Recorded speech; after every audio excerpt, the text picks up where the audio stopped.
Olis, estás escuchando el capítulo número 3, Héroes o Víctimas.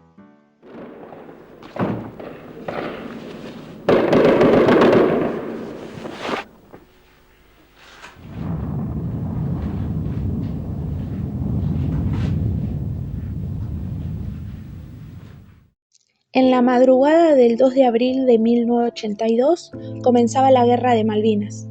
Tropas argentinas que formaron parte del Operativo Rosario tomaron el control para poder recuperar los derechos de todos los argentinos sobre las Islas Malvinas.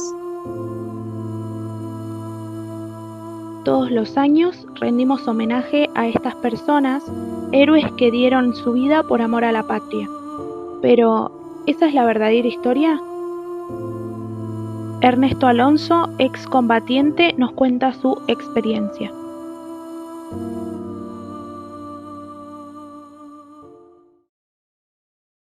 Mi nombre es Ernesto Alonso, participé como soldado conscripto en la Guerra de Malvinas que ocurrió entre el 2 de abril y el 14 de junio de 1982. Soy miembro del Centro de Excombatientes y las Malvinas de la Ciudad de La Plata. Soy el secretario de Derechos Humanos y también miembro de la Comisión Provincial por la Memoria.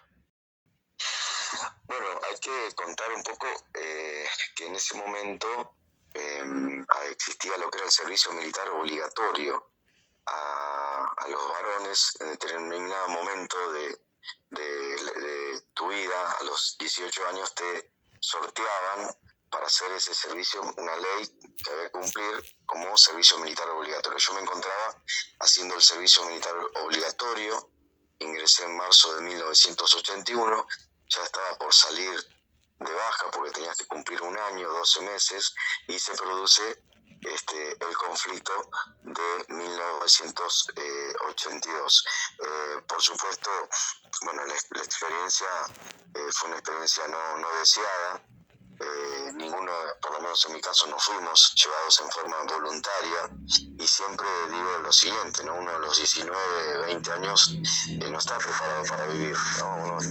Los jóvenes tienen un proyecto de vida, y es un poco lo que sucedió en un momento, en un contexto donde los argentinos vivíamos en una dictadura militar, donde no había muchas posibilidades de salir, digamos, de esa cuestión de negarte, ¿no? Una situación de mucha represión en la sociedad, y nosotros, bueno, también fuimos formados y educados durante ese momento, digamos. Había mucho temor en la sociedad, no era que vos podías elegir o podías decidir quedarte en tu casa. Bueno, la experiencia en Malvinas fue traumática, ¿no? Porque yo estuve alrededor de 70 días en las islas, donde, como te decía, las situaciones vividas, no estábamos preparados para ese conflicto, no teníamos la ropa adecuada, no teníamos la preparación adecuada para enfrentarnos a un ejército profesional como eran los británicos. Bueno, sabemos que hubo muchos heridos y muchos muertos. ¿Había alguien que les informaba a las familias o se tenían que encargar ustedes? Mira, en esa época las comunicaciones eran muy escuetas, digamos. Solamente podíamos mandar una carta escrita. No había, ni siquiera teníamos hojas de papel, muchos ni lapiceras, teníamos que repartirnos un pedacito de papel, lo dividíamos en 4, y esa carta se mandaba a un solo familiar nuestro, y ese familiar se encargaba de recortarla y reentregarse al resto de las personas, ¿no? Recibíamos muy poca información, no había las comunicaciones que existen ahora, claro, ¿no?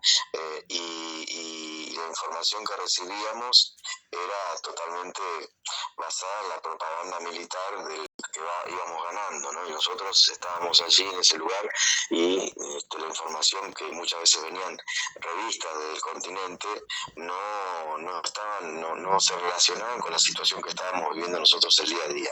¿Y ustedes con sus compañeros podían comunicarse o podían expresar cómo se estaban sintiendo en ese momento? Sí, por supuesto, sirvió mucho el grado al compañerismo que teníamos entre los soldados, porque ya había transcurrido prácticamente un año. En mi caso en particular, también a mí me tocó ir con compañeros que habían sido compañeros de la primaria y de la secundaria o amigos de la infancia. Lamentablemente, bueno, en mi caso murió uno de mis mejores amigos de la infancia, pero eso nos ayudó muchísimo porque podíamos hablar todos, o ese grupo, cuando nos juntábamos, sabíamos de dónde veníamos, sabíamos quiénes eran nuestras familias, sabíamos del barrio, entonces teníamos algunas conversaciones en común que nos conectaban con nuestra vida cotidiana. Bueno, y eso, por supuesto, ayudó muchísimo a sobrepasar esos terribles momentos. ¿Y qué se pregunta o una persona que se entera que va a tener un enfrentamiento cuerpo a cuerpo, con por ahí no las mismas herramientas o las herramientas necesarias para poder llevar a cabo eso? Mira, lo que pasa es que cuando nos llevaron a Malvinas, primero que nunca nos dijeron que íbamos a Malvinas, nos enteramos en Río Gallegos que íbamos a cruzar a Malvinas. Después cuando llegamos a Malvinas, que para nosotros, imagínate, 19, 20 era una especie de aventura al principio, ¿no? Sí. A ver, muchos de nosotros no habíamos volado nunca en avión, yo no conocía lo que era el sur, el clima. Entonces al principio fue un poco como, novedoso. Y se hablaba que no iba a pasar nada, ¿no? Eso es lo que se decía. Bueno, al transcurrir los días y al llegar, imagínate, yo llegué el 14, 15, y ya a los 15 días, el 1 de mayo, ahí efectivamente nos dimos cuenta que estábamos en la guerra cuando sufrimos los primeros bombardeos británicos, ¿no? Y ahí, por supuesto, la cosa cambió. O sea, el día a día que iba transcurriendo fue terrible, digamos, hasta llegar a las instancias finales de verte en medio de una situación, insisto, en la cual la mayoría de nosotros no estábamos preparados, ¿no? Y lo que fue a la vuelta, cuando los recibieron, ¿cómo fue eso? ¿Ustedes pudieron esto de poder hablar con su familia, sus amigos, sus conocidos sobre esto? ¿O fue un tema que no sé, como que no se podía hablar en ese momento? Bueno, bien lo planteas vos en la pregunta, porque apenas regresamos de Malvinas. Mira, llegamos de Malvinas, nos subieron en un barco del Canberra, que era un transatlántico que estaba alquilado por los británicos, que estaba hundido teóricamente, que lo habían hundido. Nos transportaron hasta Puerto Madryn, en Puerto Madryn bajamos, ahí tuvimos un recibimiento del pueblo de Puerto Madryn. Hay una historia muy linda que la puedes buscar, que es el día que Puerto Madryn se quedó sin pan, porque la gente veía las situaciones que teníamos, traía alimentos, nos traían tortas, facturas, muchos pudieron, no en mi caso, llamar por teléfono avisando a su familia que estaban vivos, no había ni información, y pensábamos que al otro día posiblemente podíamos estar en nuestras casas porque justo caía el Día del Padre. Bueno, pero no fue así. En el caso del ejército, mi niña nos llevaron a la escuela General Lemos, a Campo de Mayo, en donde se armaron los centros de asistencia y recuperación integral, donde fuimos recibidos por personal de inteligencia militar, donde ahí se nos hace una imposición de silencio. Se nos ordena no hablar, no contar lo que habíamos vivido.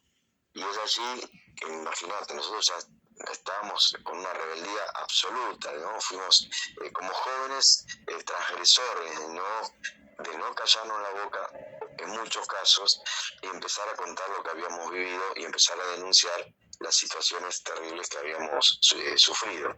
Pero un poco en nuestra experiencia fue después empezar a organizarnos, a reunirnos y formar, en mi caso, el Centro de Excombatientes de La Plata, donde pudimos a través de la palabra verbalizar la cuestión y hacer una experiencia que después con el tiempo nos dimos cuenta que esas reuniones infinitas de hablar durante horas, de contar lo que nos habíamos pasado, fue una experiencia resiliente, ¿no? Sacar de una mala experiencia, salir de alguna forma fortalecido. Ahora bien, no todos vivieron las mismas circunstancias, ¿no? En muchos casos, la propia familia era como que no quería que hablaran, era un tema tabú, y eso no ayudó en muchos casos a resolver ese trauma. Y después, bueno, hubo cuestiones que fueron terribles, de la cantidad de muertes que tuvimos después de la posguerra, ¿no?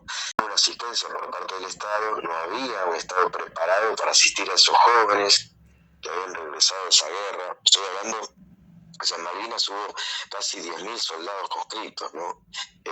Y fuimos abandonados a la buena de Dios, y ahí tuvimos que después empezar a trabajar en las leyes que posteriormente, transcurridos los años, logramos políticas de Estado que atiendan a la situación vivida por los excombatientes. Siento que fueron muy pocas preguntas las que hice, y es un tema de que se puede hablar muchísimo, así que si querés agregar algo. Sí, te agrego que por supuesto quedan asignaturas pendientes con las responsabilidades que le caben a muchos militares por llevar el terrorismo de Estado de Malvinas. Nosotros somos querellantes en una causa que fue iniciada en el año 2007. Hace 16 años que iniciamos una causa donde se investigan las graves violaciones a los derechos humanos cometidos en Malvinas, lamentablemente. Pudimos acceder a los propios documentos oficiales de las Fuerzas Armadas que constatan estos hechos. O sea, todo esto fue registrado por la propia burocracia estatal de las Fuerzas Armadas, y todavía aún hoy, y en el marco de los 40 años de la recuperación de la democracia, estamos exigiendo que se haga justicia, ¿no? Muchos soldados lamentablemente murieron por la propia impericia de quienes nos tenían que haber cuidado, digamos, ¿no? Soldados que murieron por hambre, soldados que fueron estaqueados, soldados que fueron torturados. Todos los días hay algunas noticias. Bueno, hace pocos días atrás hay un nuevo libro de un escritor que es Dobry, que habla sobre lo que fue el antisemitismo en Malvinas. Entonces de eso estamos hablando.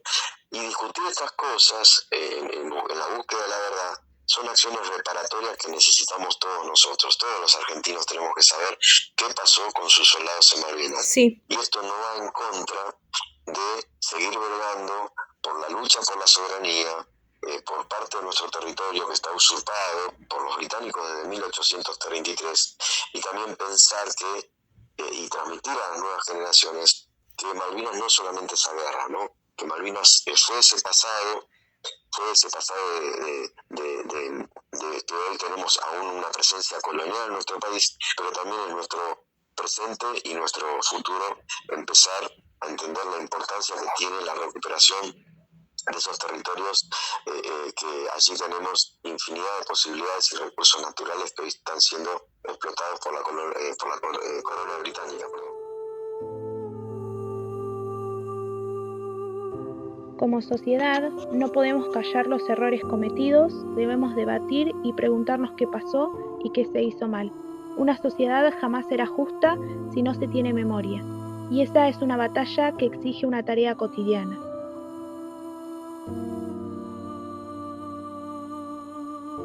Ahora, nosotros, ¿podemos hablar de ese conflicto bélico sin reconocer el rol de la dictadura cívico-militar y los abusos a los soldados conscriptos?